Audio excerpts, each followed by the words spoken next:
Welcome to Penrose Learning, where we make understanding easy. You start by confirming your iPhone model and iOS version.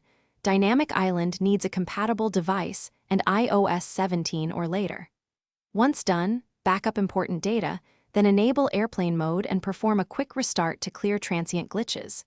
Next, open Settings and verify app notification permissions and Face ID/passcode settings that can affect interactive alerts. These actions remove most superficial causes. Do them now so deeper troubleshooting isn't wasted on temporary state or permission blockers. Now you dig deeper. Force quit any app that should trigger Dynamic Island and test again. If it fails, uninstall and reinstall that app to reset its notification hooks. If multiple apps misbehave, update iOS to the latest build.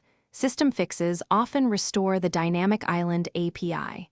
When issues persist, reset settings to clear hidden configuration conflicts, and gather diagnostics like a short screen recording or logs using the Apple Support app, so you can reproduce and report the exact behavior. To finish, perform one last restart and confirm display zoom and reachability are off, because altered display metrics can misplace Dynamic Island elements. If that does not fix it, run Apple Diagnostics or book a Genius Bar visit. Hardware or sensor faults can break the interactive area. If you must keep troubleshooting, use a minimal test. Create a fresh user profile or install one clean app that triggers Dynamic Island to isolate software conflicts. This single test quickly tells you whether it is system, app, or hardware related.